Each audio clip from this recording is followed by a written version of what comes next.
Amigos, amigos, coged mi mano y atravesad conmigo un portal en el tiempo a los mágicos inicios de los 2000. La época en la que venían regalos en los cereales, los videojuegos tenían una versión para cada consola, la única música que tenías en el móvil la conseguías por medio de enviar tono, politono o sonitono al 223355, y Lego no necesitaba monopolizar otras marcas porque tenía Bioniclone. YouTube se puntuaba con estrellas y todavía existía el botón de dislike, los creepypastas tenían credibilidad porque Dross aún estaba haciendo reseñas en revistas, en vez de cadenas de imbecilizantes shorts tiktokeros teníamos presentaciones de PowerPoint divertidas que se mandaban en cadena por Hotmail y en lugar de stories de Instagram veíamos vídeos de gordos pegándose hostias sísmicas en elrellano.com. Era una época en la que el 720p era más nítido de lo que el excesivo 4K será jamás. No hacía falta Candy Crush, ni Minecraft, ni Among Us porque teníamos 1.000.000 de entretenimientos virtuales flash en minijuegos, Newgrounds y Armor Games. Los trabajos de clase mal hechos no se hacían mal con ChatGPT, se hacían mal con el rincón del vago. Y la tele era genial. Dibujos en varias cadenas, pelis épicas el viernes en Cinematrix y de acción en el peliculón los lunes. La programación resultaba variada gracias a comprar licencias en vez de copiar todo a los americanos y hacer un montón de reality shows con famosos subnormales cantando mientras cocinan.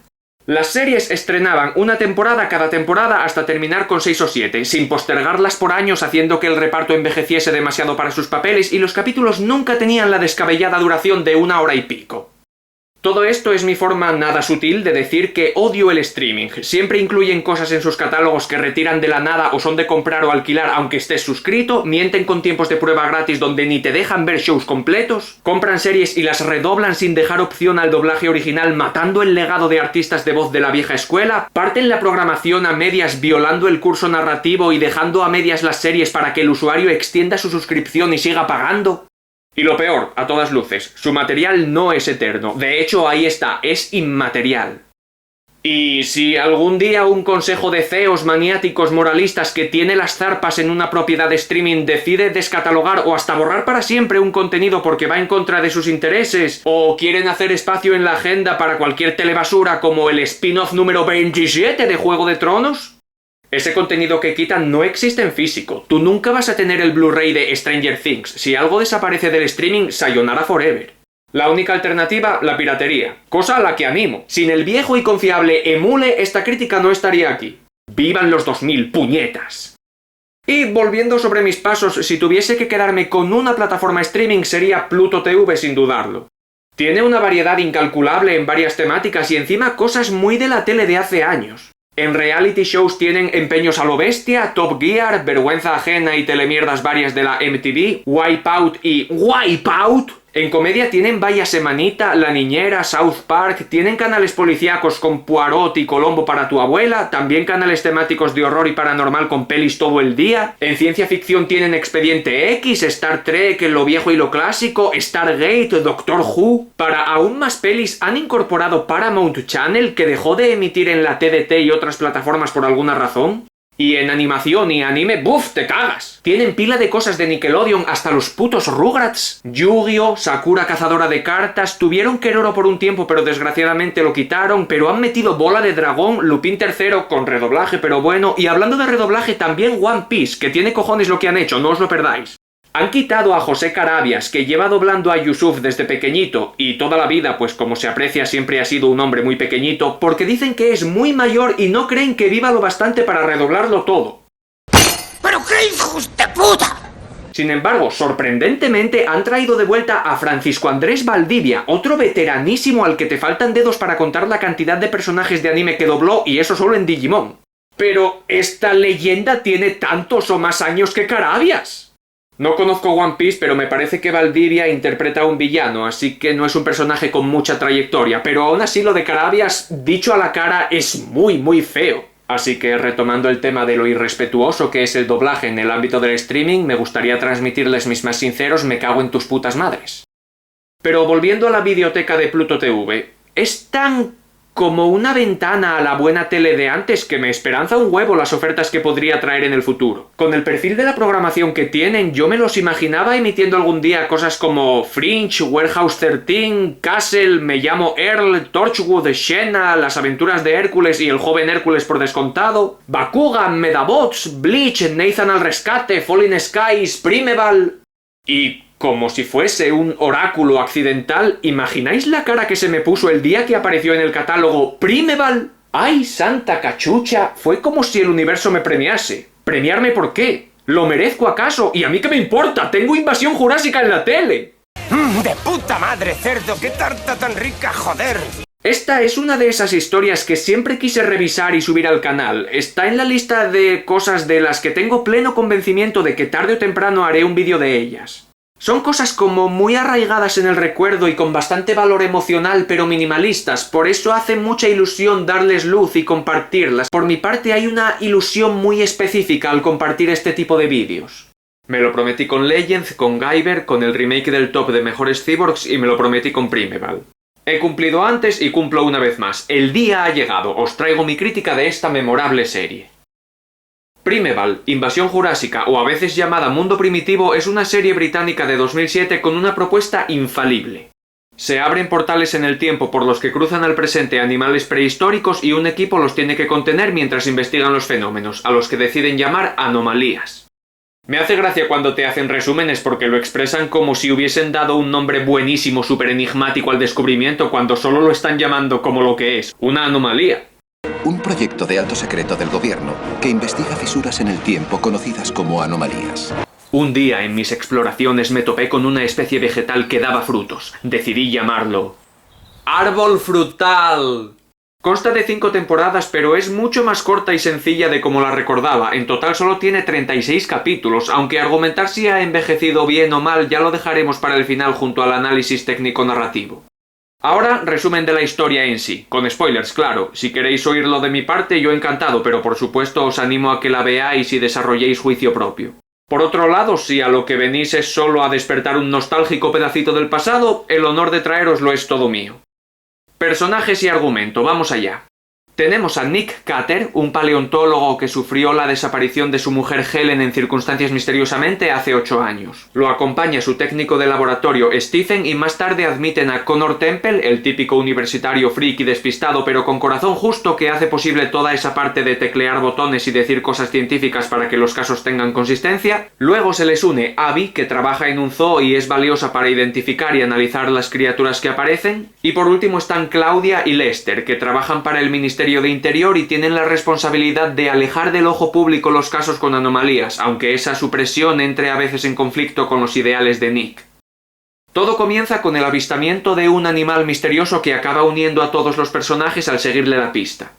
A Connor, para colaborar, Nick y Steven le piden que haga una base de datos con todos los vertebrados existentes, mientras que a Abby un niño le enseña un extraño reptil alado que encontró y se la lleva al sitio donde lo hizo. Así, los diferentes protagonistas se conocen en el bosque descubriendo en conjunto la anomalía y su propiedad de portal en el tiempo cuando aparece un Scutosaurus que data del Pérmico. Tras un encontronazo con el verdadero animal misterioso, que era un agresivo Gorgonopsia del cual salvan al niño de antes, Lester da luz verde para atravesar la anomalía y devolver a los diferentes animales a su tiempo. En el Pérmico, Nick descubre los restos de un campamento, lo que lo inclina a creer que Helen pudo haber sobrevivido. Poco después, Connor invita a Abby a ir al bosque de la anomalía con la excusa de investigar para tener una cita, porque por supuesto un chaval con esa ropa proto-hipster como imaginaréis es un Casanova nivel Deuce Bigalow. No soy un chupachochos. Esto defrauda a Nick y suspende al chaval del equipo por pensar que es muy indiscreto como para guardar el secreto de las anomalías. Un confuso agujero de guión, puesto que un tema recurrente de la primera temporada es precisamente el profesor discutiéndole a Lester que este caso es demasiado grande para clasificarse y esconder del ojo público. Es el descubrimiento del siglo o del milenio, y la cobertura burocrática secretiva solo acarreará más riesgos por tener a la población desinformada. Lo que hay que hacer es estudiar concienzudamente las anomalías y actuar con cautela con los animales. Pero claro, la perspectiva de Lester y Claudia es la de evitar que cunda el pánico. Aunque aún no ha cundido el pánico, la nación está preocupada. Bien, controlemos la situación para que así la gente siga estando preocupada. En esta ocasión la situación le da la razón a Nick. Una anomalía trae insectos de hace 360 millones de años a los túneles del metro y al mandar Lester sus fuerzas especiales directamente en vez de dejar investigar al equipo científico hay bastantes bajas. El portal lleva al carbonífero y trae una sobreexposición de oxígeno que hace a Nick perder el conocimiento y tener una visión de su mujer. Cuando Steven lo va a rescatar llega a ver de verdad a Helen, que le dice que esperará a su marido al otro lado de las anomalías. Al valeroso Esteban lo envenena un enorme miriápodo al que Connor confirma como un arzopleura. Así, lo de expulsarlo del CSI prehistórico era solo una rabieta. Y la misión pasa a ser conseguir una muestra de la toxina del bicho para hacer un antídoto. Todo sale bien, salvo para el arzopleura que se mata de un calambrazo, y a mí lo que me chispea es... ¿para qué pasan por todo el riesgo de volver al metro si el organismo de Steven ya tiene dentro muestras del veneno de sobra? Le sacan sangre, lo aíslan y estudian la solución. ¡Science, bitch! 2 fallos de guión tan solo en el segundo capítulo. Pero no os preocupéis, la cosa mejora. Sin sarcasmo. Un mosasaurio cretácico ataca a una parejita que profanaba la piscina pública, pero el novio se va a lo grande con un 9.5 en salto de trampolín. Joder. Lester, con frialdad, prefiere que la poli acuse a la novia de asesinarlo antes que confirmar un ataque animal, decisión que enfada a Nick y hace que Claudia empiece a inclinarse lentamente por la postura del paleontólogo. Pero cuando el mosasaurio deja restos regurgitados en un embalse, por el estado de estos no solo se obtiene una coartada para la chica, sino que descubren que las anomalías están en un punto fijo del tiempo en el pasado, pero se pueden mover por el espacio en el presente. Bucean, la anomalía aparece de sorpresa y se traga al soldado número yo que sé. Cuando se cierra una vez más, el cabroncete de Lester decide considerarlo caso cerrado, pero Nick expone que los portales son como un terremoto, sus ondas se expanden y causan réplicas, por lo que no se ha de bajar la guardia ya que volverá a abrirse. Lo hace, inundando un sótano y dando paso tanto a unos majísimos antecesores de los pelícanos llamados Esperornis como al soldado muerto que lleva una nota de Helen. Aquí se abre el intrigante triángulo de desconfianzas porque Claudia y Lester no sabían que el caso tenía un elemento personal para Nick, pero Helen es una fuente de información valiosa. Nick no quiere mezclar el pasado con la investigación, aunque admita que los conocimientos de Helen son necesarios, pero no quiere que los burócratas la espanten tratándola como una fugitiva peligrosa. Y Helen no quiso contarle lo de las anomalías a Nick hace 8 años porque sabía que las querría hacer públicas. Sin embargo, ahora desea compartir la investigación, pero sin la intromisión de nadie más, solo con su pareja en un viaje científico romántico. El asunto se pone tenso cuando Lester dice que ahora es una misión de busca y captura y chantajea a Nicholas con expulsarlo del proyecto Anomalía si no colabora. Él pone como condición ir solo a negociar con Helen. Una vez cruza el portal, ella le explica esa diferencia de valores e ideales que la hizo distanciarse e investigar a solas, pero ahora ofrece contárselo todo si se une a ella. Sabe dónde se abren y a dónde llevan las anomalías. Se reitera ese contraste de valores porque Nick ve inmoral desentenderse del riesgo que pueden causar las anomalías si no se estudian y Helen usa el nihilismo como justificación de que la humanidad se va a extinguir igualmente como muchas otras especies. De hecho, va y dice que los Esperornis no son muy listos, con todos ahí delante oyéndola, la maleducada de mierda. El hombre la rechaza y al volver por la anomalía lo persigue el mosasaurio, pero a este lo devora otro el triple de grande. Nick llega inconsciente y al despertar ve que las fuerzas especiales entraron por orden de Lester y han capturado a Helen. El interrogatorio a la brincatiempos no sirve de nada, pero le advierte a Lester que pronto una anomalía se va a abrir poniendo en riesgo a muchas personas. La condición que pone para compartir más información es que la lleven con ellos, y conociendo a Helen tal como la recuerdo se la va a jugar a todos. Para sorpresa de nadie se escapa por esa misma anomalía, la persiguen sin éxito topándose con un increíble bosque de anomalías y lo que acaba saliendo por la primera es solo un grupo de simpáticos dodos. Y con simpáticos quiero decir mortíferos, porque llegan con un extraño parásito que infecta a uno de los colegas universitarios de Connor cuando lo intentan espiar después de que se mude con Abby por suscitar sospechas. Los Pigpan Theory estos se pensaron que era de los Men in Black porque se ausentaba mucho en secreto debido al caso de las anomalías, así que le pusieron un rastreador, una cosa llevó a la otra y el Dr. Sheldon Lee Cutler acabó más paranoico de lo que estaba, pensando que los Illuminati le habían introducido un virus de Resident Evil o yo qué sé. El cachondo de Lester dice que por lo menos el parásito no se reproducirá porque como el zanahorio es un gilí seguro que liga menos que yo, que a este paso voy a ser el remake de Virgen a los 40. Oye, ¿y tú de qué te ríes? Bueno, al final el naranjito resiste la demencia que el parásito le causaba, pero por el esfuerzo sucumbe en brazos de Connor. Qué lástima, apenas lo conocíamos. Así que no sé de qué nos apenamos, siguiente capítulo. En el 5 muere un golfista, se descubre que Abby escondió y se quedó como mascota al lagartito volador del capítulo 1 que se escapa y un pterodáctilo sobrevuela Londres trayendo polarización en el equipo. Steven dice que esta vez hay que matar al animal, pero Nick se niega, incluso poniendo a Claudia en un gran compromiso, ya que encubrir este caso es algo que se le va de las manos y ceder siempre a las alternativas que busca Nick como científico para preservar la vida de las criaturas le puede costar su puesto en el Ministerio de Interior. Últimamente le chutan un tranquilizante, Stephen prueba la mierda del pájaro no una ni dos, sino 3 veces y descartan que matase al golfista. Los culpables fueron una bandada de pterosaurios más pequeños que atacan a Connor y Abby mientras buscan a Rex, el lagartijo volador, y luego acorralan por separado a Nick y Claudia en el club de campo golfista. Y en este momento de riesgo yo me cuestiono, ¿golfista es el granjero que cría golfas o una golfa que da un golpe de estado? Tú eres tonto, ¿verdad? Helen aparece solo para salvar a Claudia, cosa que no entiendo en lo más mínimo, incinera a los bichos y luego el equipo devuelve al pterodáctilo. Capítulo flojete, pero no preocuparse porque el final de temporada es cojonudo. Algo ataca a los leones del zoo donde trabaja Abby.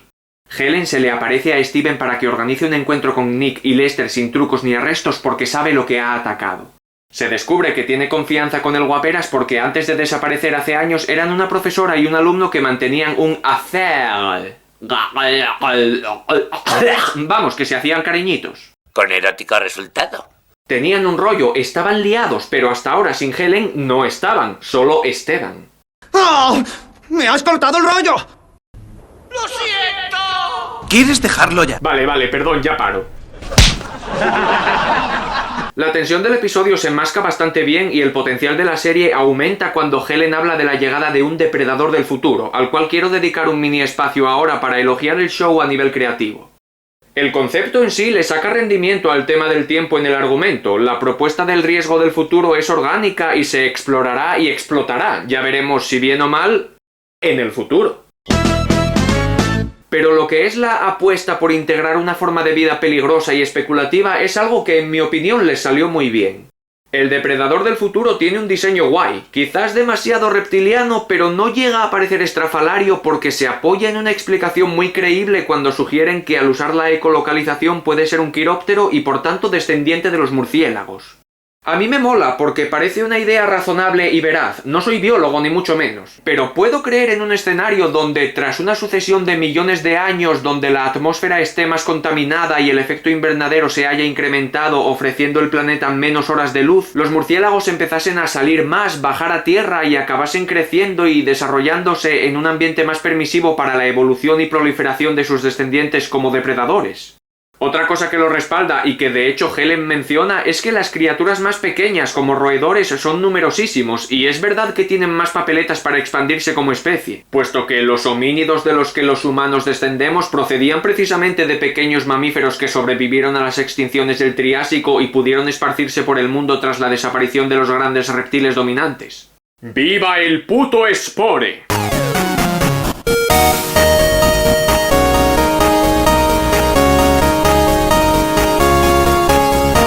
Por último, que el quiróptero del futuro conserve la ecolocalización me parece muy lógico por ser algo distintivo y particular de este orden de animales, así que la forma de actuar en el medio de esta criatura ficticia ya deja completamente redondo su concepto para aparecer en la serie como algo genuino y plausible aunque sea un animal inventado. Helen se queda en casa de Nick y dice que le importan las vidas humanas, cosa totalmente inversa a lo que le dijo con anterioridad, pero a estas alturas, visto lo visto, más que fallo de guión, yo creo que ya podemos levantar la ceja a todo lo que diga esta señora. Los protas encuentran el nido de quiropteritos y la bestia ataca, pero Nick la logra matar gracias a distracciones sónicas. Se quedan con las crías porque pueden usarlas para rastrear la anomalía al futuro que se abrió en el Pérmico y que permitió a la madre cruzar en primer lugar. Nick dice que tras eso las matarán porque dejarlas con la posibilidad de saltar al pasado desencadenaría un desastre biológico sin parangón. Pero para eso no hace falta devolverlas al futuro, hombre, las puedes matar en el presente. Si lo que te preocupa es el efecto mariposa del futuro, no tiene sentido, porque el efecto mariposa es recesivo, es de atrás hacia adelante. A ti no te influye. Cuando los bichos estos anden por la Tierra, tú no vas ni a existir. Bueno, vamos a dejarlo del efecto mariposa para las conclusiones finales, porque la verdad es que es algo que en esta serie no se sostiene. Al cruzar y esperar por la anomalía futura se percatan de que no están los restos del campamento del primer capítulo y así descubren una paradoja. No eran restos de Helen, sino restos de su propio campamento actual porque están en el mismo lugar del Pérmico pero con más anterioridad al viaje del primer episodio. Me he quedado con el culo torcido. Helen revela que no está ahí para ayudar, solo quiere irse al futuro. Vas a llegar de la hostia que te voy a meter, embaucadora de mierda. ¡Anda, mira, la madre sobrevivió! También aparece el Gorgonopsia y toma lugar una pelea súper épica, momento inolvidable de la serie, seguramente la mejor lucha de toda ella. A pesar de la modesta calidad de los efectos por ordenador de aquellas fechas, yo creo que la animación de estos animales está buenísima, la movilidad me parece muy acorde a su volumen y creo que interactúan de una forma que recrea muy bien la lucha entre dos animales salvajes.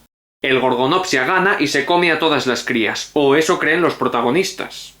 Vuelven al presente, Helen confiesa que se enrollaba con Stephen y le ofrece volver con ella por la anomalía. A esta mujer le da igual en qué agujero meterse y quién se meta en su agujero, pero da igual, Steven la rechaza y ella huye. Qué paisana más rastrera, pero supongo que empate, porque Claudia le plantó un besazo a Nico antes de la misión delante de todos después de ir creciendo una conexión entre ellos según avanzaba el proyecto Anomalía. Qué momento tan incómodo. Aunque quizás habría que quitar los puntos de empate, porque se descubre que ahora por un cambio espaciotemporal Claudia no existe.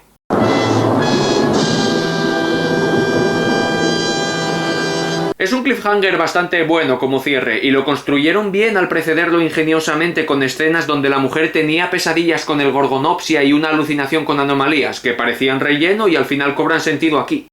En la segunda temporada, Nick descubre que la misión ya no es el proyecto de un grupo pequeño, ahora existe el CINA, Centro de Investigación de Anomalías, aún amparado por el Ministerio de Interior pero con más autonomía, y el puesto de Claudia lo lleva otro personaje, Oliver Leake.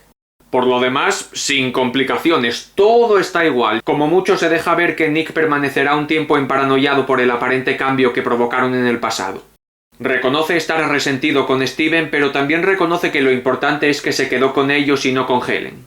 Esta vez tocan velociraptores del Cretácico en un centro comercial, y me encanta cuando los vigilantes los descubren porque es de noche, pero mientras montan guardia las recreativas siguen encendidas. Hay pilla-pilla por aquí y por allá, pero el momento cumbre es cuando Nick le aporrea en todo el careto al bicho. Para eso sí que hay que tener grandes... ¡los cojones! La investigación de las anomalías progresa cuando Connor descubre que se pueden predecir las aperturas por las interferencias en las ondas de radio y al final el CINA contrata a unas relaciones públicas para que se encargue de hacer discretas las operaciones, que es la Claudia de esta realidad, Jennifer Lewis. Todos tenemos una réplica around the world. Todos tenemos una réplica around the world. Todos tenemos una réplica around the world. El próximo caso es en el edificio de una empresa donde tiene lugar la filtración masiva de azufre y CO2 procedente de una anomalía al precámbrico. Y si eres como yo, esa palabra la conociste gracias a Temblores, una de las mejores pelis de monstruos que existen. Qué poco durarían las pelis de Dune si apareciese Bart Gummer en ese planeta. La familiaridad que trae este capítulo solo crece más cuando reconocemos saliendo de la niebla precámbrica a esos gusanos del remake de King Kong. A mí en su día con este capítulo me fascinó descubrir que estos percebes primigenios eran animales reales. Yo creía que los habían creado para la peli hasta que salieron en Primeval. Qué cosas, ¿no? De hecho, tras descubrir que existieron de verdad, incluso con esa morfología tan intrincada que tienen, hubo una época en la que yo pensaba que los graboides podían haber existido de verdad también. Este es ciertamente un universo desconcertante. Aunque bueno, eso es solo un testamento al diseño tan extraordinariamente funcional y plausible que los gusanos de Perfection tienen, capaces de encajar perfectamente entre las formas de vida más tempranas de nuestro mundo. Como dije antes, ¡viva el puto Spore!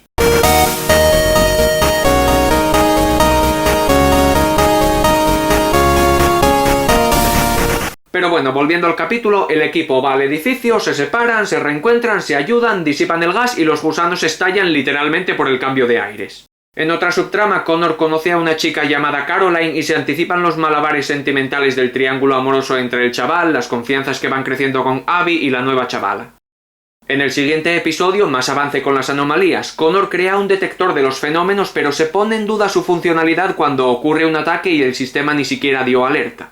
Se habla de un esmilodón suelto por un parque de atracciones y mientras lo buscan encuentran un cadáver mutilado y enterrado, pero por su estado debe llevar ahí mucho tiempo, lo cual sugiere dos cosas. La anomalía se tuvo que abrir bastante antes de la existencia del detector y los ataques de la fiera estuvieron siendo encubiertos. Aquí el argumento del CSI de dinosaurios se vuelve, curiosamente, bastante CSI e interesante en el aspecto criminalístico, porque tienen que sospechar o del dueño del parque y su ayudante usando los avistamientos para publicitar su negocio, o de un viejo trabajador que despidieron por criar leones sin licencia, quien podría esconder al esmilodón y vengarse soltándolo. Al final resulta que la ayudante del dueño había cuidado al esmilodón en secreto desde cachorro, y cuando creció su novio le dijo que era un animal salvaje y no se lo podía quedar por muy dócil que lo considerase, matando el felino al hombre en la discusión y resultando que era el cadáver enterrado por la propia chica. Cuando la señorita Pelo Picopata intenta defender al esmilodón de los protagonistas, él la mata también, confirmando que la naturaleza es indomable antes de poder dispararle un tranquilizante. Al final, Oliver dice que el animal murió en su traslado y se revela que paga al ligue de Connor para que entorpezca su investigación. El 2x4 para mí es memorable. Dan muerte en el Canal de la Mancha a un futuro descendiente del tiburón, pero con su disección no encuentran restos de la víctima que supuestamente había comido, así que tuvo que atacar otra criatura. Vuelven al canal a intentar encontrarla y el extraño anfibio se lleva a Abby. Lester relega a Connor y Nick considerándolos negligentes por la pérdida y deja a Steven al mando buscando en el canal aun cuando Nick cree que ya han peinado el lugar y buscan en el lugar equivocado. Jennifer, estrechando confianzas, le filtra información al científico sobre una zona de saneamiento de aguas que se ha inundado, quizás debido al exceso de agua que trae una anomalía, así que pueden seguir investigando independientemente. Abby está en efecto junto a la falsa víctima del tiburón en ese depósito de aguas, pero cuando sus amigos llegan al rescate, los extraños monstruos marinos del futuro se la llevan por la anomalía. Connor va en su busca y la defiende de los monos foca hasta el punto de compartir un intento de escena épico-pasional al borde de un abismo que no da la sensación de ser una caída mortal. Ahí Connor le grita a Abby que la quiere y entonces ya llegan Nick y Stephen a repartir plomo entre los Homo morsalopithecus.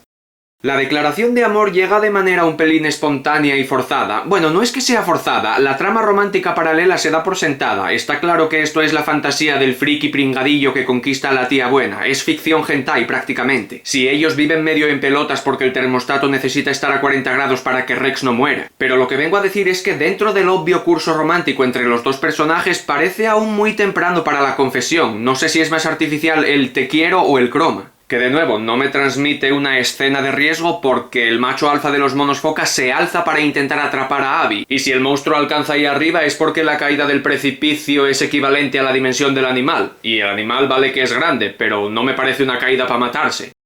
En cuanto a las interesantes criaturas, que aunque no las nombran se llaman Mers, me parece que es como una abreviatura de Merman, de sireno en inglés, Abby pregunta qué eran y Nick sugiere poéticamente que la vida en la Tierra vino del mar y cabe la posibilidad de que en el futuro vuelva al mar. Con esto la chica llega a especular con que sean los sucesores de la humanidad. Yo no sé qué pensar, incluso después del final del Miñolaverso me cuesta pensar que en el futuro vayamos a ser sirenas, pero dejando de lado las hipótesis, el diseño del mono foca en sí desde luego me encanta. Me lo valida un poco esa supuesta raza de pingüinos foca del documental Futuro Salvaje. Buscadlo en YouTube, es interesantísimo. El capítulo cierra con más revelaciones de conspiración, puesto que en el Canal de la Mancha Nick vio un hombre espiándolos y Connor y Abby dicen que vieron al mismo hombre en el centro comercial y como agente encubierto en el cine. La escena final muestra que el espía era también de Oliver y como remate el propio Oliver está colaborando con Helen. La zorra ataca de nuevo.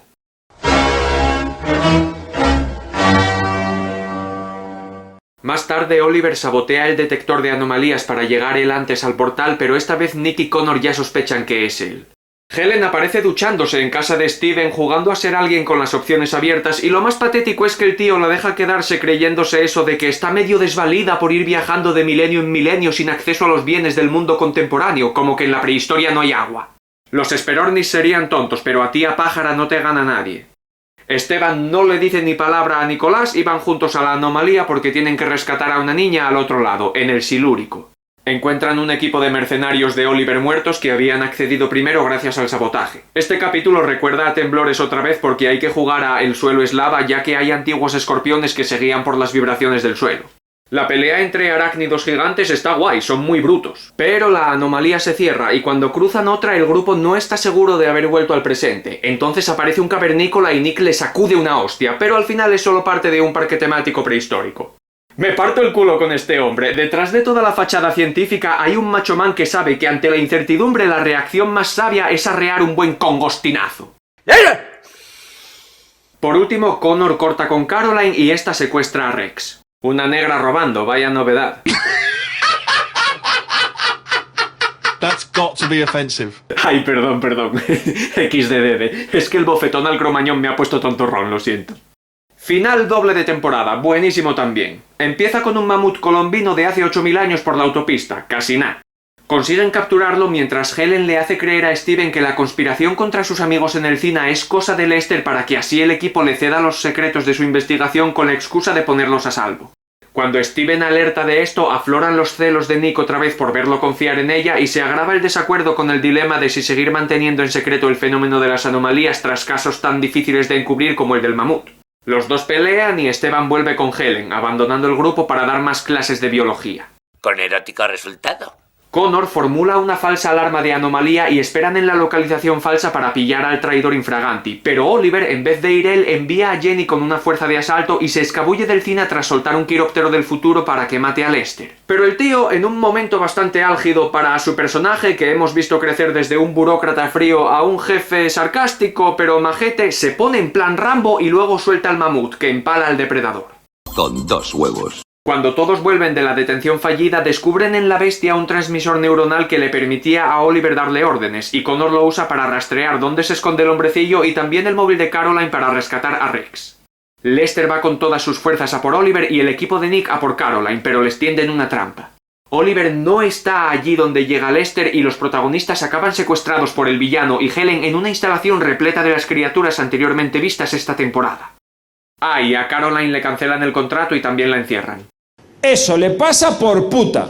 Helen le dice a Nick que quiere reescribir la historia futura experimentando en el presente con las anomalías y vuelve a invitarlo a unírsele, pero él defiende la selección natural.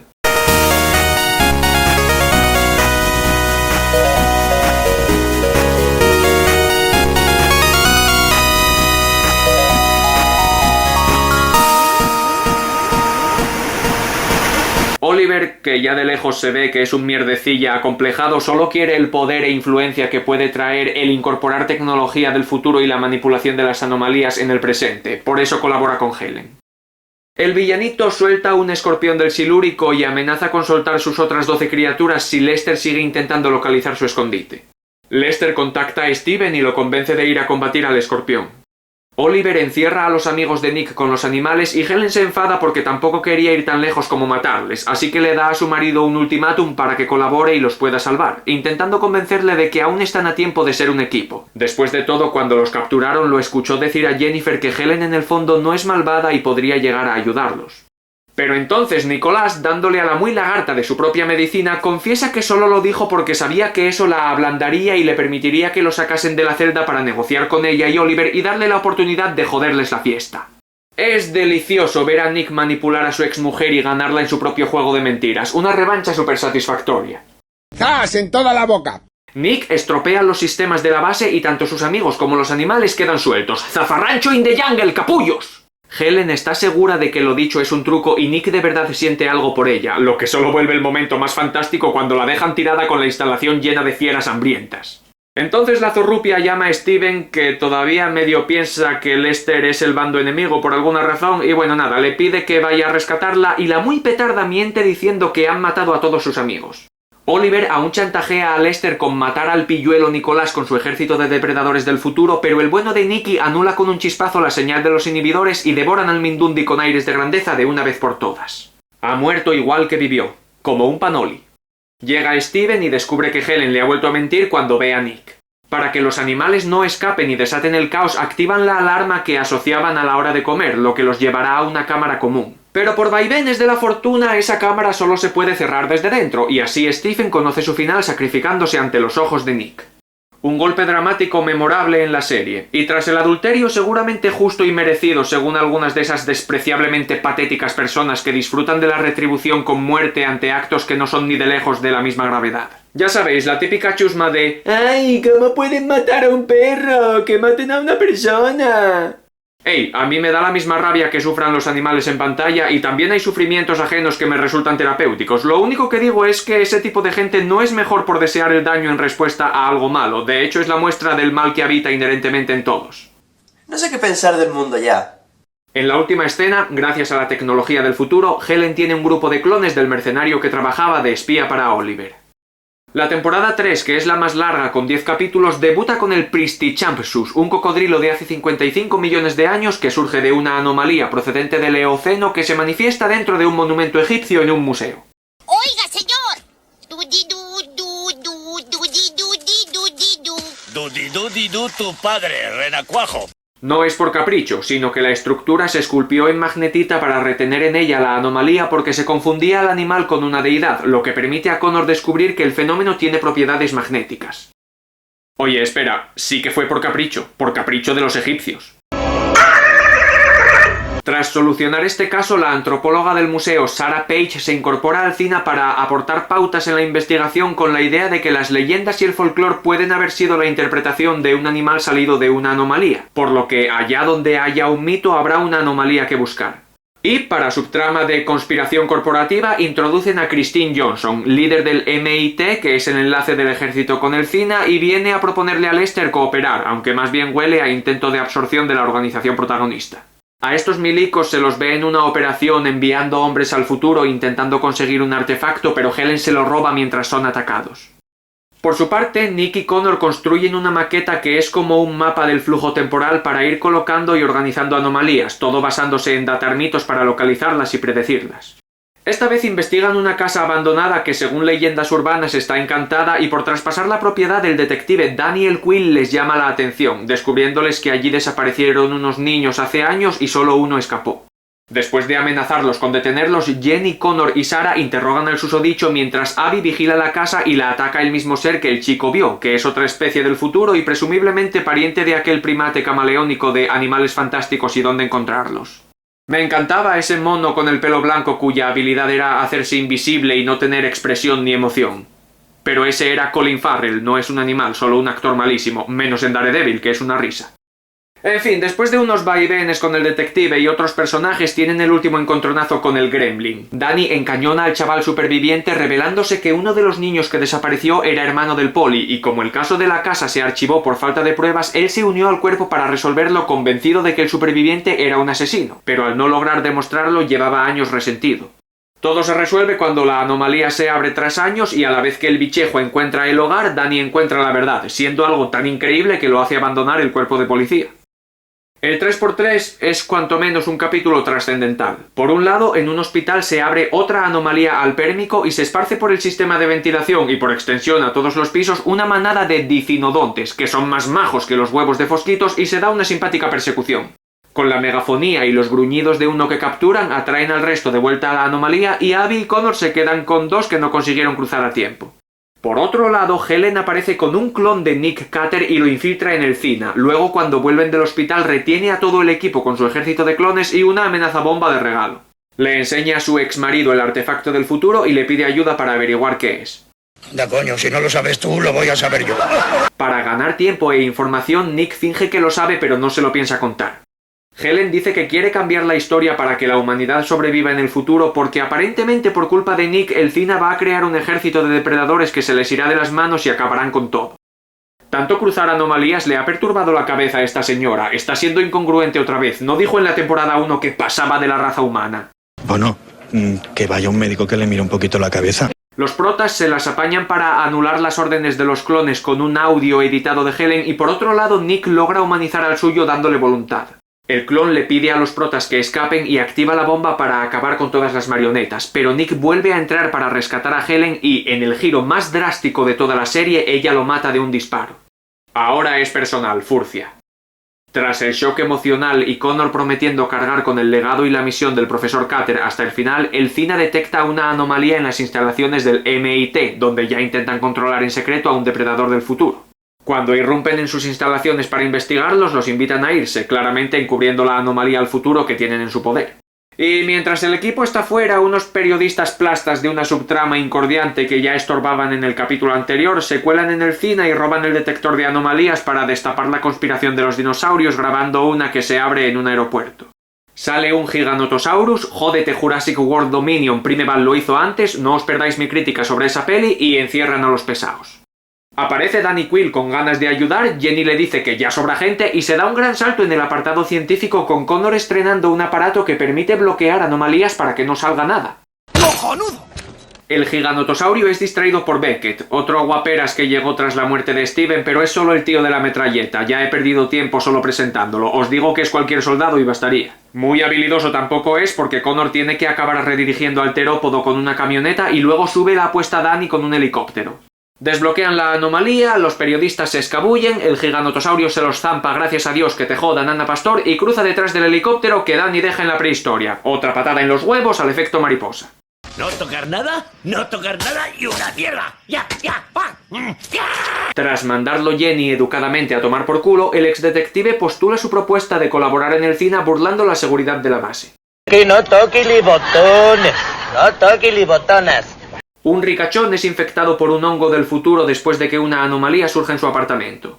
Los del MIT llegan de visita y mientras Christine Johnson interroga a Lester sobre el artefacto que Helen les arrebató, sus hombres andan husmeando y uno entra en contacto con la muestra del hongo que Connor analizaba, mutando.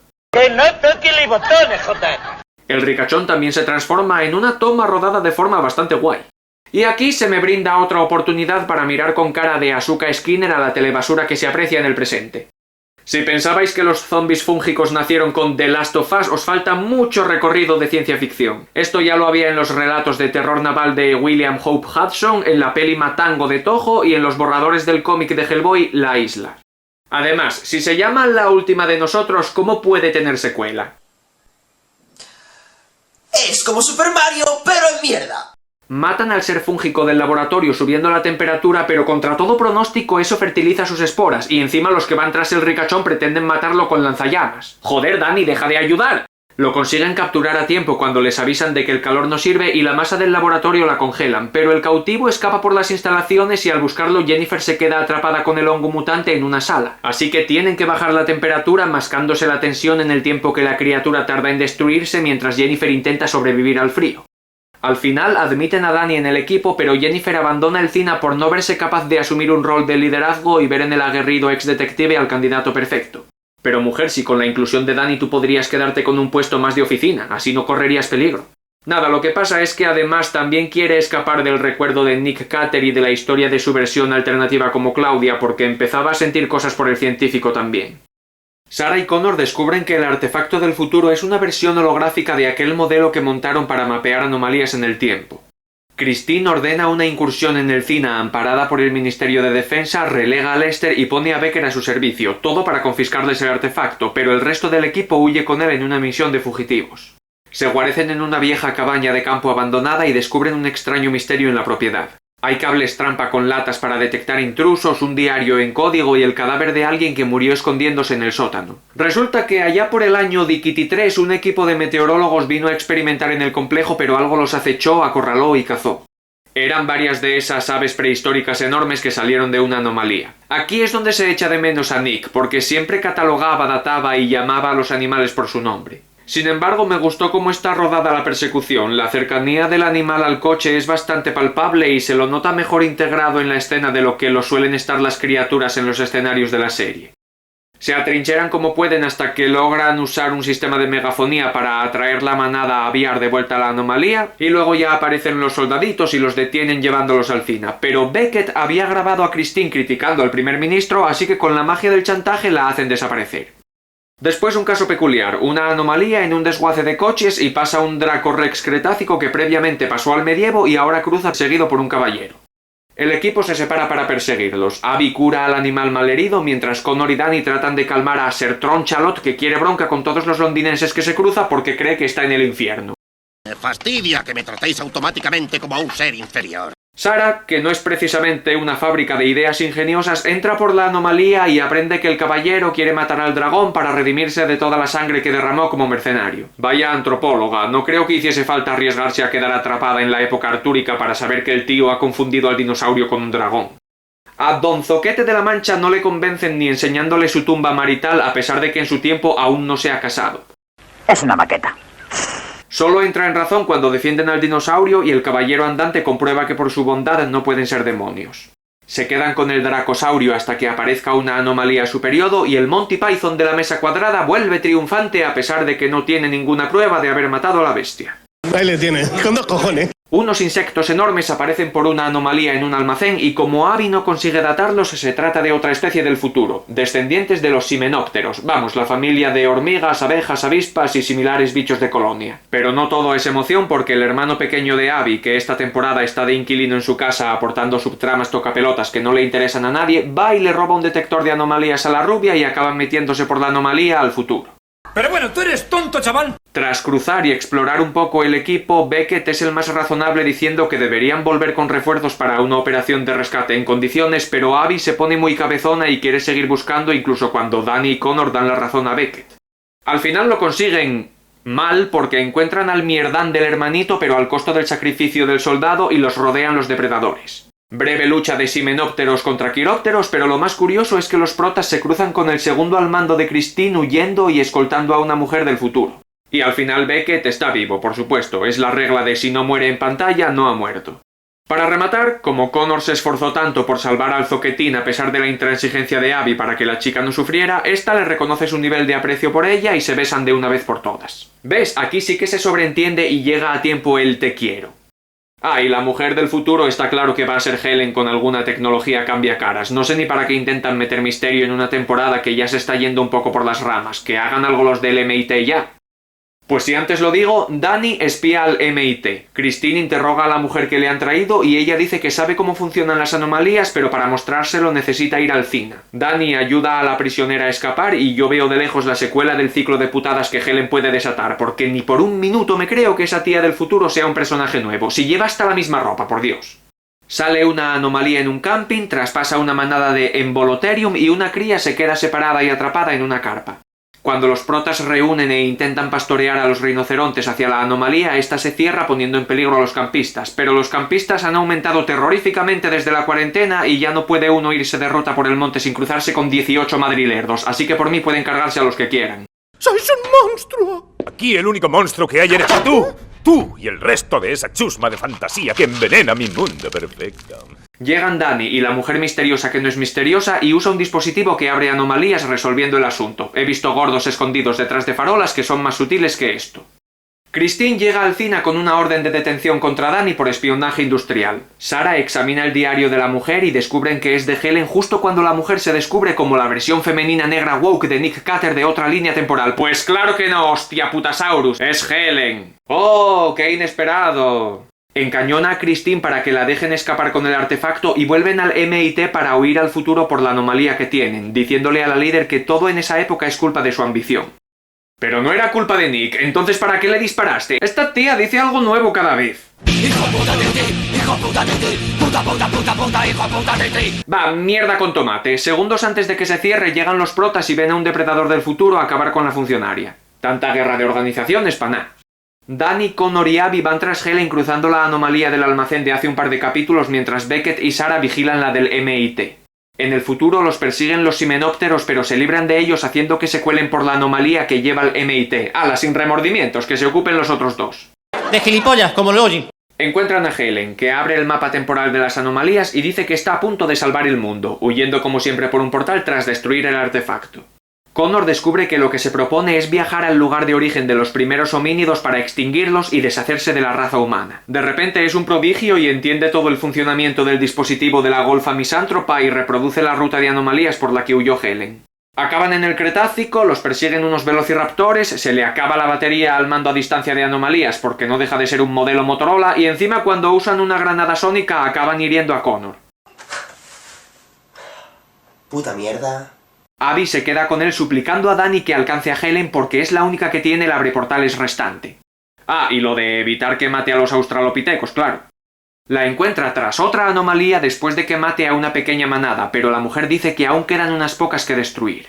Por suerte, un velociraptor que se había colado junto a ella y Danny la sorprende tirándola de un precipicio, rompiéndose ambos la crisma. Una muerte casual, digna y accidentalmente heroica. La del dinosaurio, digo, la otra golfa tiene lo que se merece al fin, un momento de catarsis esperadísimo y otro momento cumbre de la serie, el profesor Nick Carter por fin vengado. Hasta nunca, Helen, moriste igual que viviste, de un viaje. Pues ala.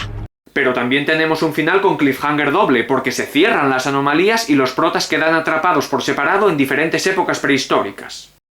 Para la temporada 4 ha pasado un año y el cine se ha reformulado en la contención de anomalías y cuenta con más personal militar que científico. Esto sirve de excusa para decir que Sarah ya no está y para lo que hacía tampoco se nota la diferencia, mientras que los nuevos integrantes son Jess como la chica de los botones y pantallas, Matt como líder de grupo y Philip, que es el benefactor del proyecto Anomalía y responsable de la nueva faceta de la organización. Una anomalía se abre y aparece la parejita, que intenta cerrarla con el mando a distancia de Helen, pero algo falla y cruza un Spinosaurus. Se traga por accidente el dispositivo y la anomalía implosiona con él.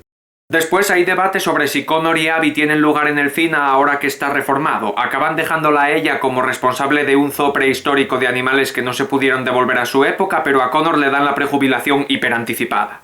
Entonces encuentra un blog de avistamiento de críptidos que pertenece a su colega friki de la temporada 1, el que quedó vivo, obviamente, vivo y convertido en un conspiranoico cazamonstruos. Van juntos a una zona donde aparecieron mendigos mutilados y Connor llama a Abby para colaborar en secreto, quien es seguida por Matt, que es rastreado por Jess. Joder con la Spy Family de los huevos, si tanto os preocupa lo que hagan los chavales, ¿por qué no los reincorporasteis cuando volvieron? A esta gente no hay quien la entienda. Se encuentran con un reptil cornudo muy chulo llamado Caprosuchus, que es producto de tirar alimañas por el váter, actividad muy reprobable, pero todo se ha dicho, hay que tener unos huevos como cocos para atreverse a coger un bichejo así si te lo encuentras. Así que nada, a jugar al comecocos con el cocodrilo jabalí en un laberinto de containers. La intervención de los jóvenes demuestra que son útiles para el equipo y Lester defiende ante Philip que ya eran veteranos del cine antes de la reestructuración, por lo que nunca debieron ser apartados. ¿Dónde estaba esta conversación hace 40 minutos? El 4x3 empieza intrigante. Aparecen 3 personas del futuro, una de ellas herida que muere al llegar. Permitidme refrasear, llegan 2 personas del futuro y discuten sobre cómo el cruzar portales inadecuados le ha costado la vida a su amiga. En vez de permitirle atender la alerta con el resto, Philip le pide a Connor que lo asista con cosas más de teclear. Esto acaba en una subtrama inútil donde Philip acaba aislado en una sala por culpa de un sistema de seguridad y sellado que creó y solo él puede desactivar. Vamos, que medio capítulo es Connor intentando ayudar a Felipe porque se encerró con la llave por fuera. ¡Primeval! ¡Adrenalina sin límite! Agárrense bien a sus culos, porque esto empieza. Matt persigue a los turistas intertemporales de vuelta al futuro topándose con reptiles arbóreos y rescatando a la chica mientras el otro se escabulle de vuelta al presente. Se intuye que es algo cabrón, aunque no tanto como un lagarto trepador que se cuela y tienen que intentar capturar brincando por los tejados. Al final se mata él solo por saltimbanqui y la mujer, Emily, dice no ser del futuro sino de 1840, quedándose al cuidado de Matt para averiguar qué pasa con el otro viajero en el tiempo. Luego, una anomalía en un instituto. Los que cruzan se llaman pterocéfalos, son como gorgonopsias mini. El suspense buscando a los animales y a los estudiantes es bastante aburrido e incluye a Connor reactivando un sistema de bloqueo de puertas, que es un colegio o una penitenciaría. Para ver una manada entera de estos cánidos reptilianos no se cruzan con ellos ni queriendo, creo que este escenario derrochó su potencial. ¡Vaya mierda! En honor a la verdad, a una adolescente se la comen, no es gráfico ni sangriento, de hecho ni se ve, pero está guay que tengan los huevos de confirmar la muerte de una menor en un caso, apenas hay situaciones con un peso tan mórbido en el show, solo se me ocurre el esmilodón que mató a su madre adoptiva. Este hecho conecta con una subtrama donde Philip le dice a Abby que habría que sacrificar a los animales del zoo prehistórico, pero Lester usa un pelín de burocracia mezclada con chantaje emocional para no firmar la orden que Philip necesita, diciendo que no siempre van a poder mantener fuera del ojo público el fenómeno de las anomalías, y el día que se destape sería peliagudo que Philip fuese conocido como el que dio muerte a un grupo de bestias únicas en su especie. Philip se retracta y le agradece a Lester su consejo con un... No olvidaré esto. Que huele a amargura y rencor que no veas. Para acabar, Ethan, el fugitivo en el tiempo, consigue secuestrar a Emily. Se siente vengativo porque llevaban tiempo atravesando portales e intentando evitar cruzarse con personas y precisamente la época con más personas es la que acabó con la vida de su amada. Philip sigue presionando a Connor para que trabaje más como investigador que con el equipo de campo. La cosa está en que no quiere que lo haga con el equipo científico del CINA, sino con uno privado suyo que supuestamente realiza proyectos anexos al centro de anomalías.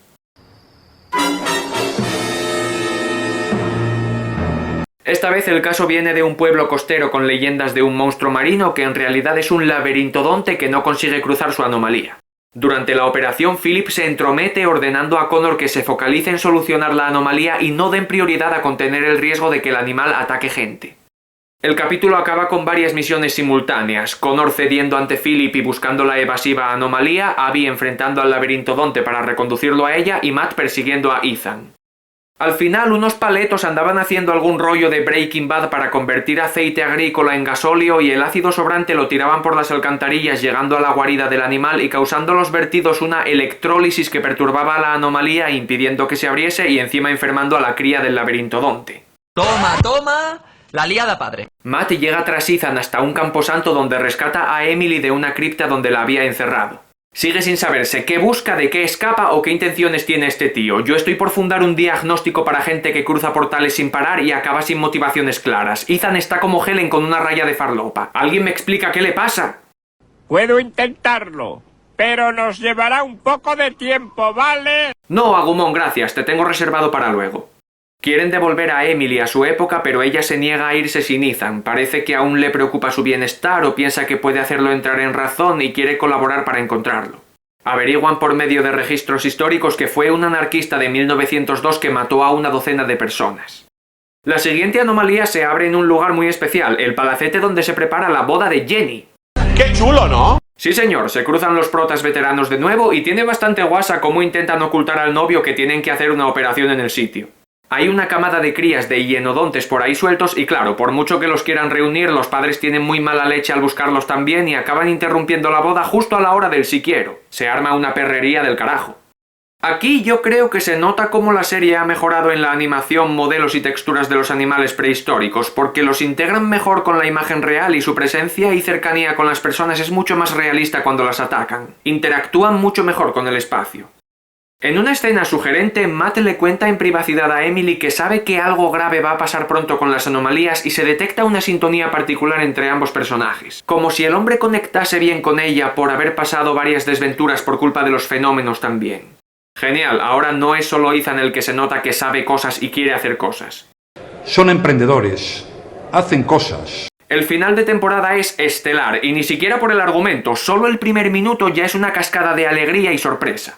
Aquí era donde los condenados a muerte pasaban su última noche en la tierra. El alma de todos los reclusos que pasaron por estas celdas está atrapada entre sus muros. Ese que estáis oyendo es Rafael Calvo, la voz de Agumon. Os dije que me lo estaba guardando. Hola, ¿te encuentras bien? ¿Te importaría repetirme la pregunta? Este actor de doblaje es rarísimo escucharlo, pero es tan reconocible que cada vez que aparece con esa voz de abuelete simpático y amigable, es como un arcoíris auditivo. Ya no quedan voces así tan de antes, cuando hasta a los chavales los doblaban señores ibéricos fumadores de Camel. Es inútil combatir. No hay fuerza en la tierra que pueda conmigo. Tienes que darte por vencido. Voces como las de Rafael Calvo no eran limpias, pero eran elegantes y solemnes. ¿Qué te pasa, Tai? La industria está en decadencia.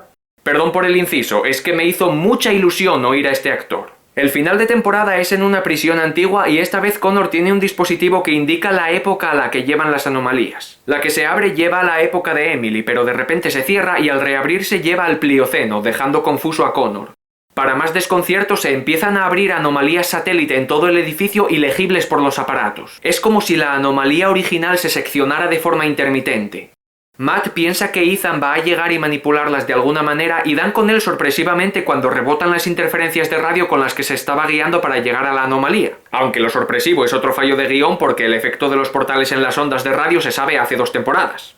La sorpresa real es cuando por el portal salen un ave del terror y Danny Quill a lo último superviviente, solo que él ha estado en peligro de verdad. Ethan empieza a pegar tiros y el resto en vez de contraatacar van y se cubren. Mira, si lo llega a desnucar Danny de un guarrazo con el garrote cavernícola teniendo los otros un arma cada uno, yo me cago en sus madres volando. ¡La puta que me parió! ¡La puta que me parió! Matt acorrala a Ethan y le pregunta qué pretende hacer con la anomalía, pero este reacciona con confusión. Dice solamente que creía querer quedarse en esta época, pero cambió de idea. Más persecución, más pájaros, Ethan encañona a Danny y revelación. Resulta que es su hermano, el que perdió en la casa maldita. Toma, toma. Lo interrogan en el CINA y dice que pasó 18 años atrapado en el futuro aterrorizado por los primates camaleónicos. Aún siendo joven tuvo que aprender a matar para sobrevivir mientras crecía un rencor hacia su hermano por no llegar a rescatarlo. Para cuando tuvo la oportunidad de cruzar anomalías, su trauma de abandono se había agravado tanto que ya despreciaba a casi todas las personas y mataba sin remordimiento a la vez que atravesaba más portales pensando que no pertenecía a ningún lugar. Ah, y por cierto, no se llama Ethan, sino Patrick. Se consigue escapar otra vez llevándose a Emily mientras en la prisión Connor y Abby descubren que había dos anomalías superpuestas, la del Plioceno y la de 1867. Por eso generaban anomalías satélite y daban lecturas inconcluyentes al aparato datador. Consiguen separarlas con Science Bitch y Patrick escapa al Plioceno dejando a Emily tirada porque solo la quería de escudo. Danny, con determinación agridulce, decide despedirse del grupo para ir en busca de su hermano. Lo entiendo, tío, debes partir, sobre todo porque también tienes que ir a hacer una de las mejores pelis de los 2000. Emily decide irse a su tiempo también, no sin antes rematar la microsubtrama de conexión romántica con Matt al confesar que sabe que él tampoco es de la época presente. Matt admite que viene del futuro, donde lo poco que queda de la humanidad vive bajo tierra porque el planeta es estéril pero no saben la causa. Por eso mandaron a varios investigadores a diferentes épocas para descubrirla y resolverla. Matt sigue sabiendo que las anomalías tienen algo que ver, pero más que los propios fenómenos siendo el problema, piensa que la mano humana perturbándolos es el problema. En una nota similar, tras el suceso de las anomalías superpuestas, Connor le cuenta a Philip que le preocupa que algo vaya a ocurrir con los fenómenos, ocasión que el hombre aprovecha para finalmente convencerle de colaborar a parte del CINA para investigarlo y entenderlo, dándole la bienvenida al Proyecto Amanecer, que será parte integral de la última temporada. Que sigue justo a continuación. La empresa privada de Philip se llama Próspero y está desarrollando un aparato capaz de entender y controlar las anomalías para convertirlas en una fuente de energía limpia y gratuita. Le ofrece a Connor una ayudante, que en realidad es una espía para asegurarse de que no filtre nada al CINA, pero aún así Matt va a estar pendiente del pluriempleo del brillante chaval. Se da una alerta por un ataque bajo el asfalto de la ciudad. Es cosa de un enorme escarabajo acorazado y se averigua que ha cavado túneles por mucho tiempo creando una gran red. Abby dice que la especie no consta en los registros fósiles, por lo tanto es otro insecto del futuro. Se suceden más ataques, por lo que sospechan que hay una madriguera repleta de ellos, y así es. De hecho, Connor acaba retenido en ella y aprovecha para volarla por los aires con una fuga de gas casi sacrificándose, pero Matt lo salva. Por la forma en la que reaccionó a los insectos, Abby deduce que Matt viene del futuro y él le cuenta lo mismo que a Emily con el añadido de que los registros históricos del futuro muestran a Philip y Connor involucrados en lo que va a ocurrir con las anomalías. Elegí un mal día para dejar de oler pegamento. El siguiente capítulo es aburridísimo porque transcurre en un submarino. Aparece un dinosaurio nadador, no sé cómo, porque la anomalía estaba bajo el agua, no dentro de la nave. Luego un pliosaurio ataca el submarino, lo deja bajo de energía y encima cruzan la anomalía al Jurásico. Hay un almirante en el CINA supervisando junto a Lester la operación y quiere volar la anomalía con potencia nuclear porque los militares en la ficción son así de intransigentes. No creo que sea un retrato fiel, pero tampoco voy a aplaudir a las tropas porque nada relacionado con la guerra es digno de aprecio. El capítulo acaba bien, pero no tomé más notas porque era más soporífero que aquel del instituto. Bueno, no está mal. A mí me ha gustado, pero muy poco. Sin paños calientes es una puta mierda. Luego la acción salta a 1868, donde hay un asesino suelto, Jack Piesalados. La falta de sutileza es encomiable. Volvemos a ver a Emily, quien piensa que se trata de una bestia, pero su marido policía no cree en historias de monstruos. Matt incita a Abby a espiar a Connor y descubrir qué investiga, mientras que Connor empieza a sentirse apartado del grupo por trabajar tanto para Philip, pero su asistente le convence de no ir a investigar la nueva anomalía. Es en una exposición de arte contemporáneo y doy gracias a Dios por ello porque al fin puede usar este clip. Vaya posición más bonita, es preciosa. Pues a mí me parece una mierda gordísima, ¿sabes? Aparece un Raptor y lo envían de vuelta, pero accidentalmente a 1868, lo que explica los asesinatos del destripador descafeinado en la era victoriana. Matt cruza y se reencuentra con Emily, a la que su marido ya va pensando en mandar al sanatorio para que no dañe su reputación aireándolo de que hay un monstruo suelto. ¡Esa leyenda es una patraña! De hecho, el matrimonio llevaba tenso desde que ella volvió tras su desaparición, de la que no quiere hablar porque si el tío no cree en monstruos, imagínate en anomalías. Y claro, en favor del poli diré que si de repente aparece otro hombre, es difícil no dar por hecho una escapada adúltera.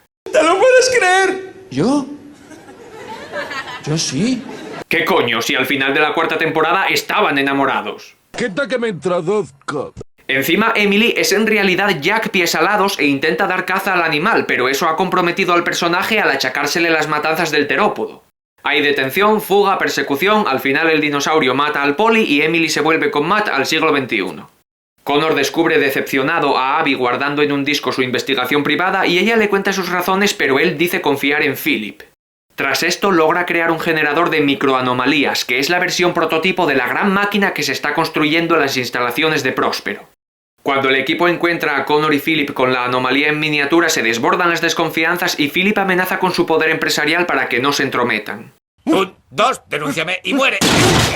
Entre discusiones y lanzamientos de culpas sale un millar de bichos de la mini anomalía. Matt en un movimiento súper meticuloso estropea a golpes el prototipo y Philip dice que si no se hubieran entrometido ahora no habría un riesgo de epidemia que les obliga a sellar el Cina y quizás incluso autodestruirlo.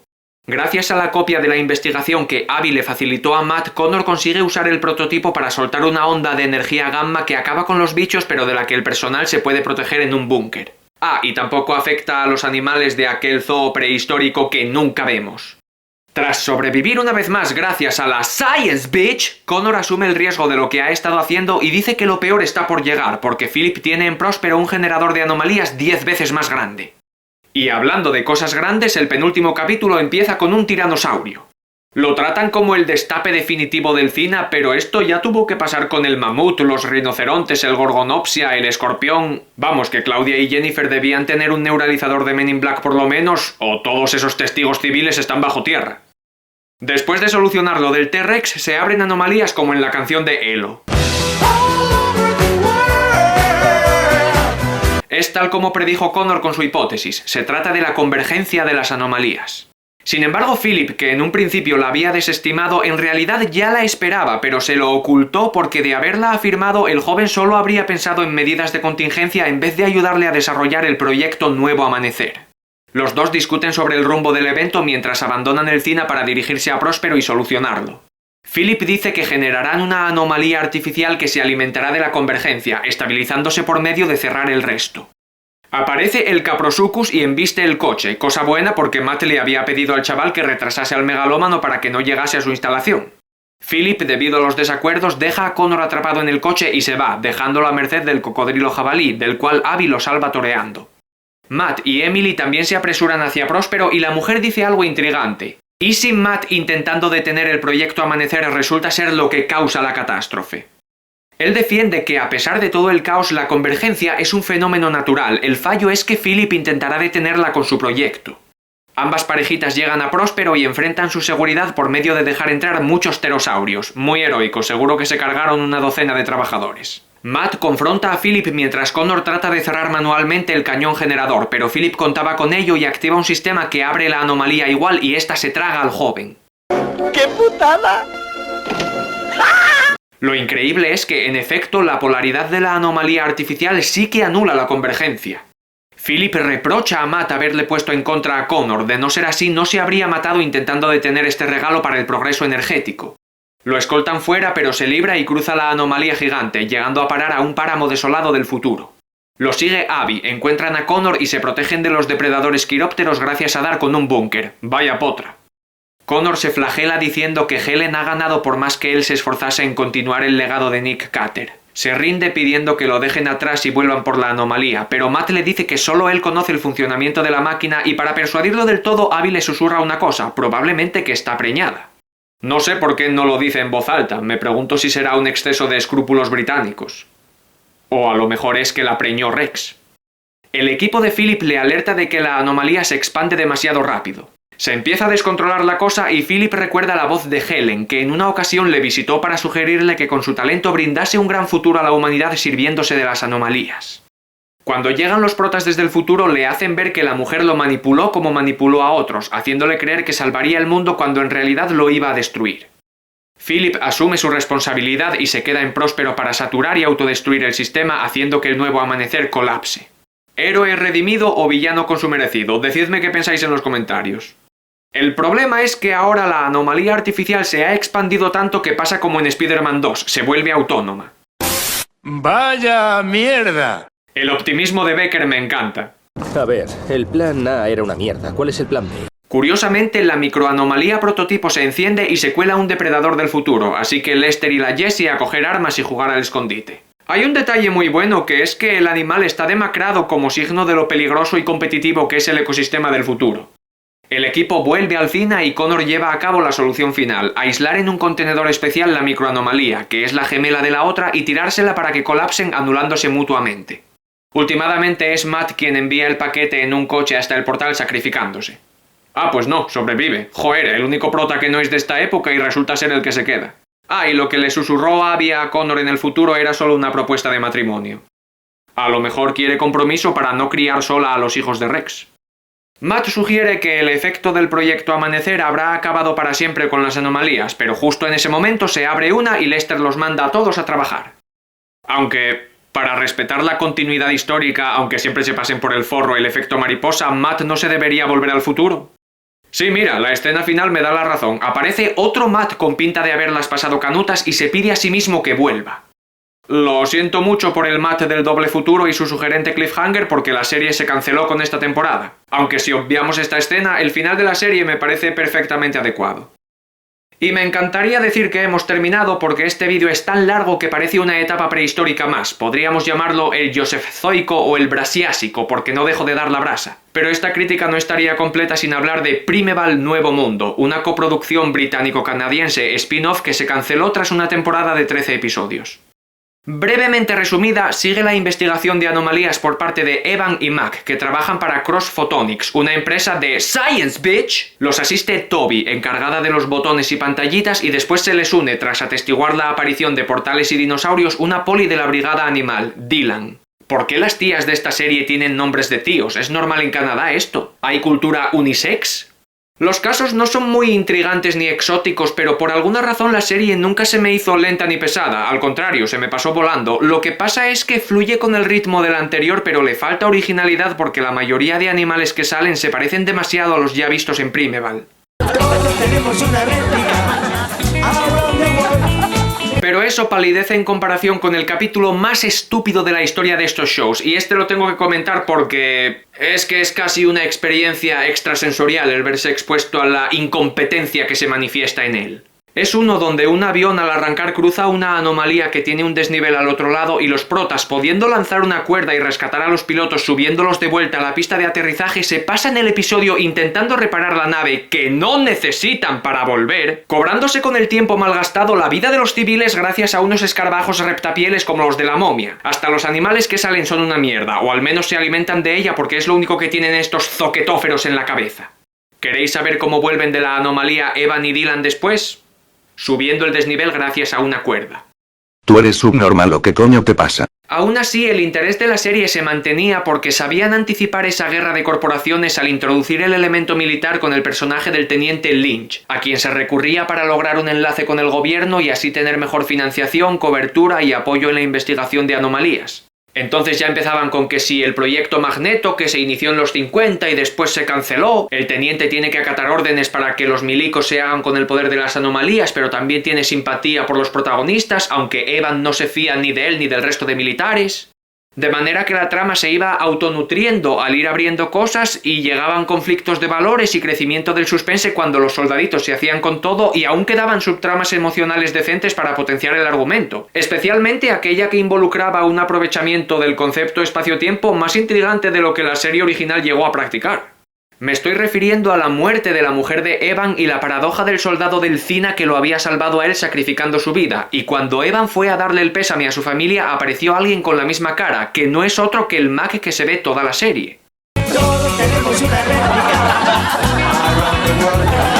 Por tanto, en este punto, que es donde el show se cerró sin más, se indica que la historia iba a jugar muy bien con las anomalías y era continuista con la original, porque en efecto el Cina y Connor aparecen a principio y final de temporada. De modo que sí, considerando esto, Primeval Nuevo Mundo iba por buen camino y es una pena que se cancelase. Mis conclusiones de la serie. El argumento siempre se dedica por entero al estudio y contención de cada caso, los animales son tan protagonistas como los científicos que los buscan y eso es perfecto. Me encanta que no abusen de la propuesta de portales en el tiempo para explotar el cliché de los dinosaurios y en su lugar muestren por la mayor parte formas de vida menos conocidas y más variopintas, dejándonos conocer lo ricos que eran los ecosistemas en eras muy tempranas del planeta antes y después de los ya aburridos reptiles gigantes. Rara vez da la sensación de que algún capítulo sobra o es de relleno, pero en la progresión de las temporadas sí que he llegado a notar altibajos. Sin duda, el punto de inflexión es la muerte de Nick Carter. El actor declaró que a lo largo de la temporada 2 notó que el curso argumental se estaba simplificando, quizás deseaba algo más estrictamente científico y forense con respecto al género de la serie. Lo que yo veo bastante claro es que la temporada 3 tuvo que alargarse para integrar con naturalidad al personaje de Danny Quill y a la vez construir el conflicto con Catherine. Cosa que para mí hinchó demasiado la temporada, haciendo que algunos momentos quedasen forzados o no cuadrasen muy bien por tener que suplir todas esas tramas. Por ejemplo, el capítulo del Caballero Medieval sirve como un capítulo estándar, creativo, interesante, podría haber sido un caso en cualquiera de las otras temporadas, pero no aporta nada al curso del conflicto con Catherine. Y de forma inversa, Helen apareció tan temprano como ese conflicto vinculada al mismo, pero no volvió a cobrar protagonismo en él hasta el último momento, de una forma que da la sensación de ser demasiado apresurada. Efectivamente, bueno, venga, vale, ¿por qué no? Correcto, bien, sí. Yo creo que la temporada 3 debió haber apostado al máximo por el futuro para subir la apuesta de la serie. Ver más de esa época, conocer más detalles de cómo se llegó a ella, quizás por medio de encontrar un sistema de símbolos que Sarah pudiese descifrar para que su personaje no se desperdicie. Centrarse en la trama de explotación de los recursos del futuro por parte del MIT, llegar hasta el final con lo del ejército de quirópteros, jugar con alguna paradoja o crear más animales del futuro y desde luego no dejar a Helen apartada hasta el último instante. No, por favor. Aprovechar el tema a tope, en definitiva. El constante cambio de caras protagónicas podría ser indigesto según el espectador. Pasar de Nick a Danny y luego a Matt como líder de grupo requiere adaptarse a sus diferentes carismas, pero conocerlos por distinto tiempo puede hacer eso un poco dificultoso. Es evidente que el espíritu del show está en las dos primeras temporadas, pero eso no hace malas al resto, solo ofrecen cosas distintas, igual que sus protagonistas. Nick te descubre mundos, Danny es un hombre de acción y Matt te mira como en un anuncio de colonia. Aloha, picha floja. Sí, bueno, vale, el hombre es un poco seta y flojeras, pero pienso que el suspense que construyen en unidad la 4 y la 5 con Ethan y la inminente catástrofe de anomalías rinde de hecho bastante bien, incluso jugando a favor del misterio el no conocer a Matt y poder sospechar hasta de un protagonista. Tampoco estoy diciendo que el dramatismo sea estremecedor porque el show no llega a la categoría de épico, el guión a veces puede ser un poco ñoño o básico, como con su prisa por apurar el romance entre Abby y Connor, la cantidad de veces que Helen cambia de filosofía o la subtrama del padre de Matt, que he omitido porque no añade más que suspense artificial. Es todo el rato, tienes que hacer esa cosa, te has preparado mucho, pronto va a pasar esto, vigila bien a esos, ya está cerca, va a ocurrir, se acerca el momento. Vamos a ver, Carcamal, ¿vas a decirme algo útil o solo echarme las cartas? Es como esa puta mierda de postcréditos de Capitán América 4. Ya vienen los otros. Bueno, pues que cojan número como en la pescadería, que aquí ya sobra gente. Ay Dios, aquello fue la cosa más vacía y estéril para excusar unos postcréditos. Es autoparodia inintencionada, lo ha escrito un párvulo, no contiene intriga, ni amenaza, ni revelación. Es la forma más mísera de propaganda. Va a pasar algo. ¿Y qué va a pasar, Tai? Me gustaría encontrar a las personas que han creado esto para hacerles tragar su culo y que así lo caguen dentro de sí mismos. Pero el mejor ejemplo que se me ocurre del guión un poco torpe de Primeval es el intento de volver intrigante a Ethan Patrick sin dejar muy claro su viaje emocional.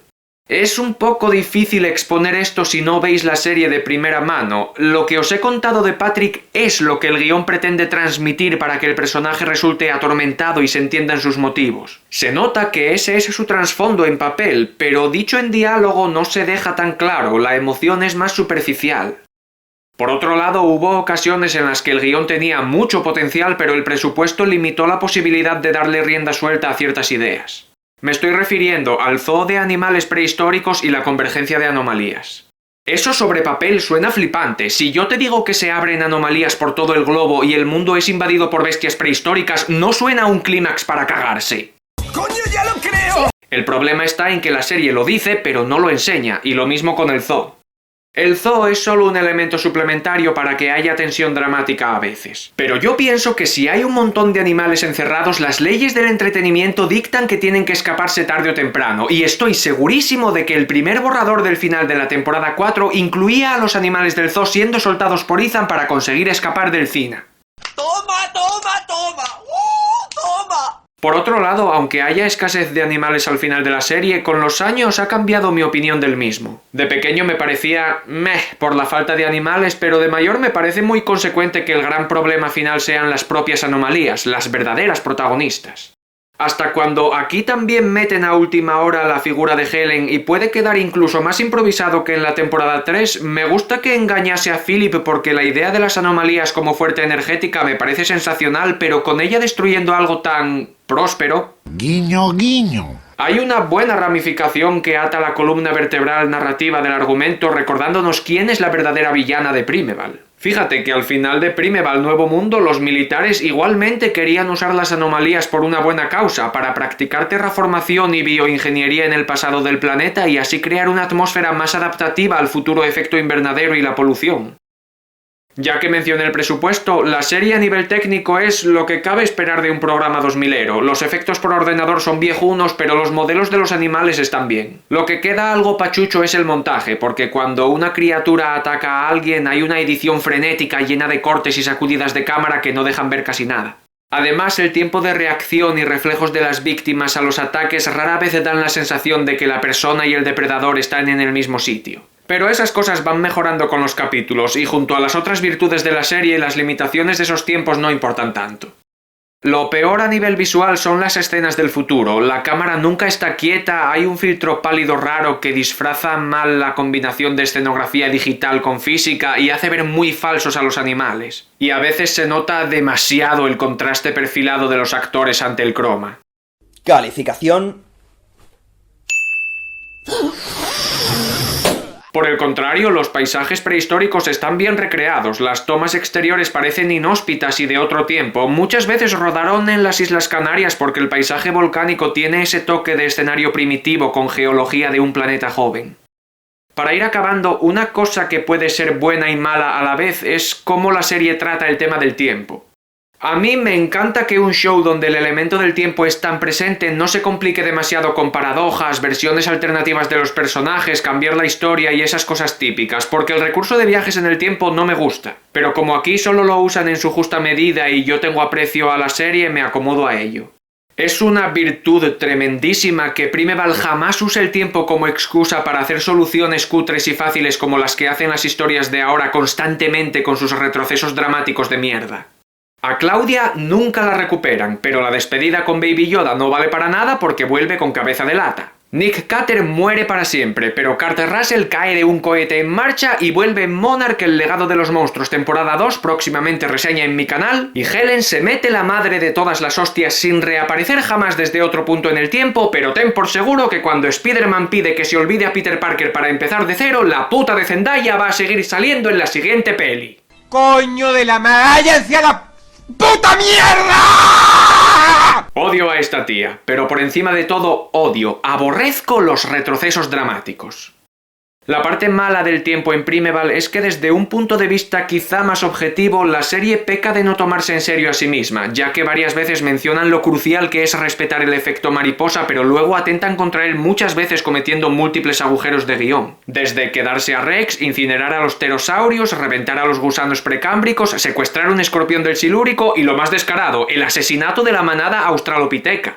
La mayoría los puedo pasar por alto porque yo no creo estrictamente en el efecto mariposa. Para mí un impacto minúsculo o un simple detalle no puede desencadenar un cambio radical en la historia humana, pero matar a 20 antecesores de la humanidad, que eso no tenga represalias me parece una sobrada soberana. Mañana es velar fallos de guión a otra parte. Primeval fue decayendo en presupuesto y audiencias, pero el modesto entretenimiento que brindaba y su propuesta genuina es lo que le permitió seguir a flote. Aunque el CGI parezca de PlayStation 2 y el guión a veces pueda ser un poco flojo, la idea de la serie sigue haciéndola inolvidable. Todos estos años después, si te dicen ¿te acuerdas de la serie esa donde pasaban dinosaurios al presente por portales temporales?, solo podrás pensar en Primeval. Es producto de su tiempo, y siendo los 2000 un tiempo tan entrañable, Invasión Jurásica es justo eso, una serie guay de la vieja escuela que nos sirve de anomalía para volver a una época más sencilla de la que solo queda el recuerdo. Le pongo un 6. Muchas gracias por ver mi vídeo y disculpas otra vez por dejarlo tan largo. Porfa, apretad la campanita para estar al tanto del material que subo y dadle muchas visualizaciones para que pueda crecer. Si os gustan los vídeos que parecen hechos en 2009, este canal es vuestra anomalía. Hasta la próxima, camaradas prehistóricos.